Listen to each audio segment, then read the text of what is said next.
Today I think I'm going to get to planting some tomatoes.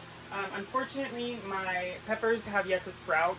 It's only been about a week since I started them, so I can't really use the heat mat for the tomato seeds because it's just not big enough, but that should be okay.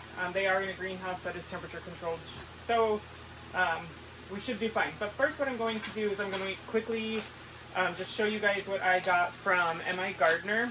And then my friend gave me a bunch of seeds for Christmas. So I got the Delice de la Table Melon, Sunbright Pepper, California Wonder Bell Pepper, I need to get these planted, Jarrahadale Pumpkin, the Baby Boo Pumpkin, Crookneck Squash, and another variety of tomato. I don't know why, maybe I just wanted a different regular slicer, so I got those. And then for Christmas, I'm not sure what's in here, my friend gave me a bunch of seeds. She gave me coriander seeds, which is also cilantro, hollyhock, chamomile, poppy, so and they're purple, calendula, dill, and sunflower. So the dill and the flowers and the herbs and things like that, I'm going to wait a little bit longer until I can get my herb bed up probably closer to my house, and then I will grow some herbs. I'm going to move all my herbs into a specific area. That being said, I am going to go through my seed packs and find my tomatoes so that I can get to planting my tomatoes. I think I'm going to start my tomatoes in the 4x4s, single individual pots, but I'll probably put 4 seeds in each one instead of the 12 cell seed starter pots that I have.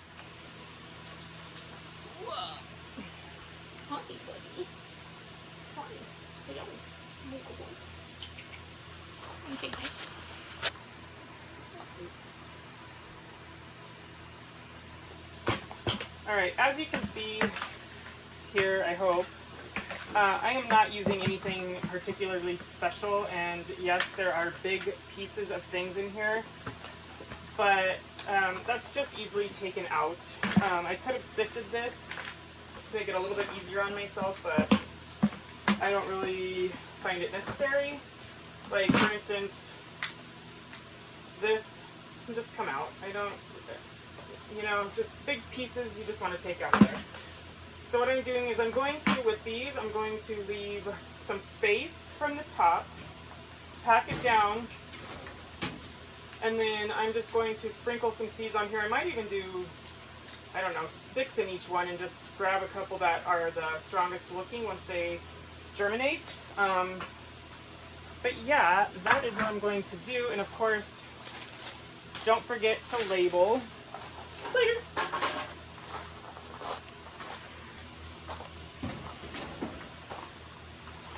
All right, let's get into it here.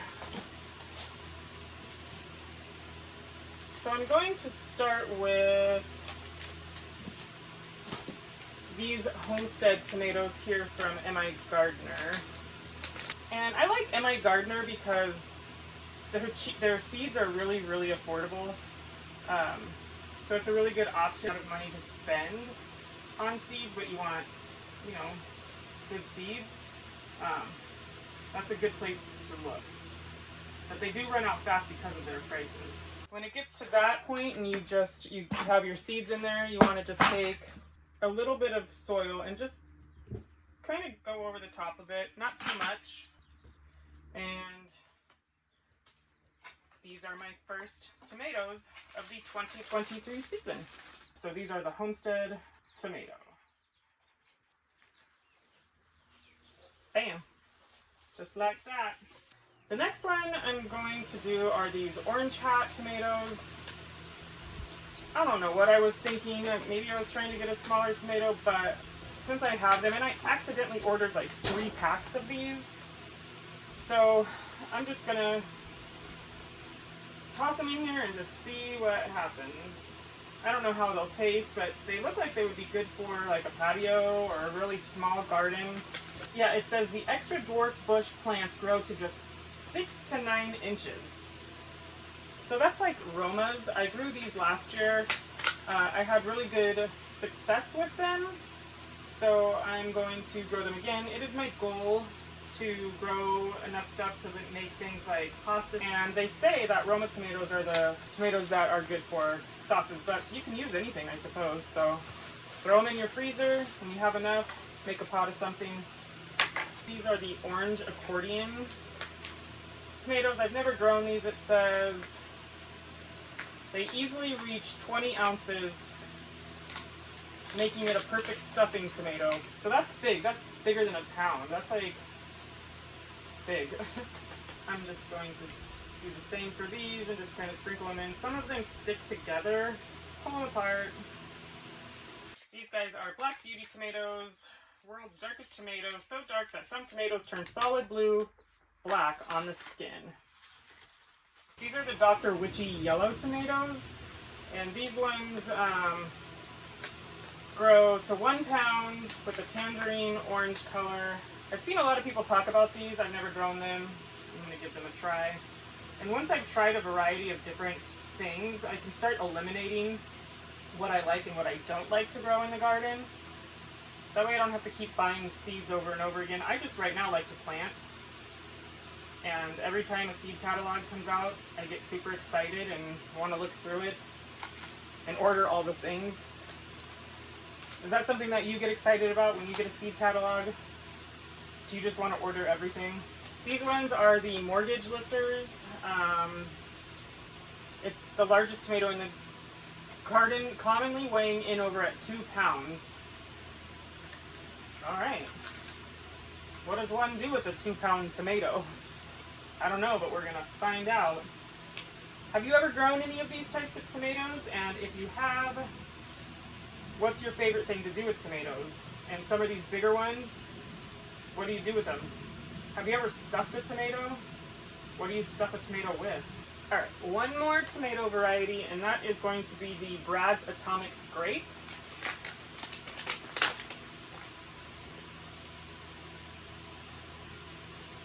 Last year I grew a lot of my tomatoes inside the greenhouse, and while they did okay, I'm going to grow them mostly outside, if not all of them outside, because I do leave the doors open in the greenhouse, so pollinators do come and go, but I want to see the difference in yield if they're outside, because my outside tomatoes did really, really, really good last year.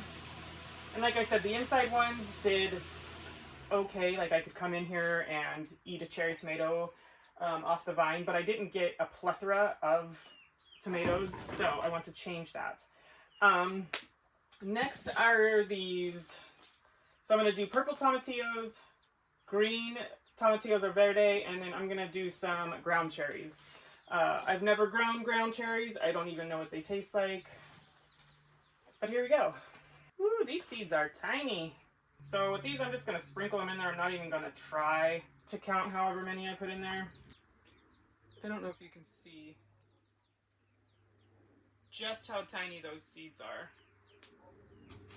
I have one little spot over here on my heat mat. I think I'm going to just stick this over there. All right, next we're going for the green tomatillos. And tomatillos, you make things like salsa verde, which I'm excited to can some of that up this year. Last year I made peach salsa.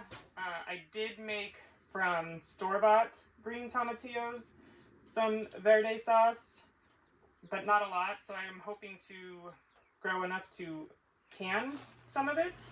All right, and the last thing that I'm going to plant is going to be the purple tomatillos. I did grow these last year. I had some good luck with them. So we're gonna try again. All right, I'm going to get all of these watered. I'm gonna water my peppers over here and all the tomatoes that I just planted. So that's taken care of. I am going to take you along for fun.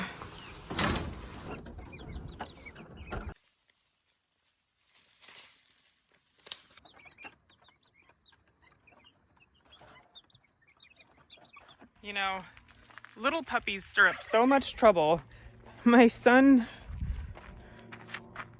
got a puppy, and him and the Mastiff will tussle all day long. Like, he thinks that he's a big dog, and he's not. So now I'm gonna head over and just see what I have in my chicken coop for eggs. I have 2 turkeys and 8 hens and a rooster, plus those 5 babies. So let's see what we got. One of the things with the puppy is teaching him how to be around chickens, because my chickens do get out of their pen. And if he's going to be here, he needs to learn that eating chickens is not an option. I think you're scaring him though.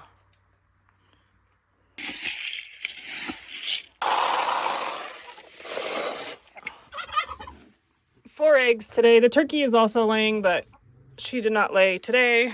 So I will take all the eggs I can get.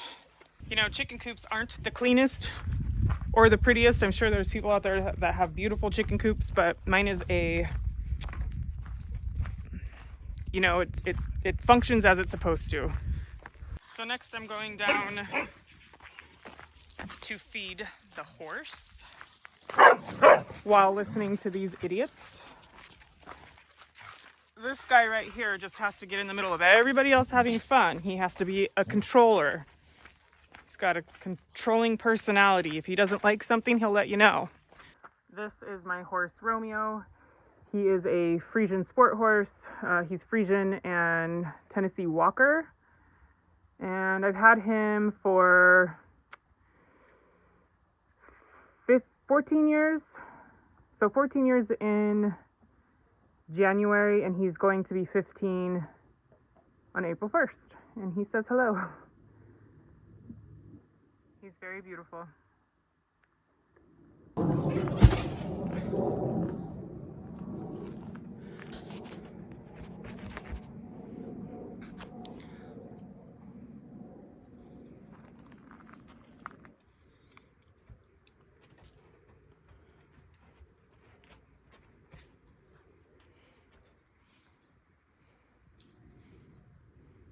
Hi. Hi, buddy.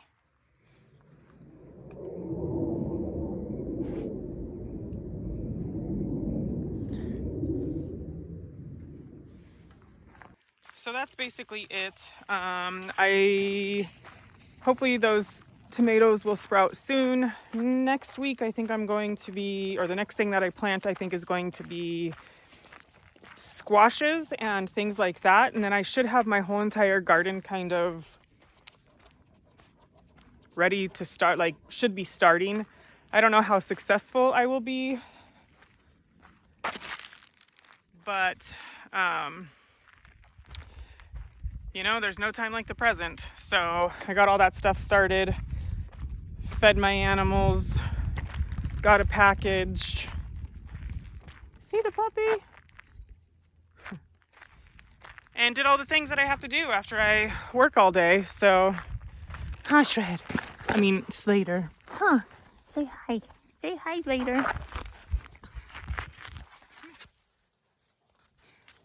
Hello. Hello. Oh, she's a puppy. Ah, not my hair.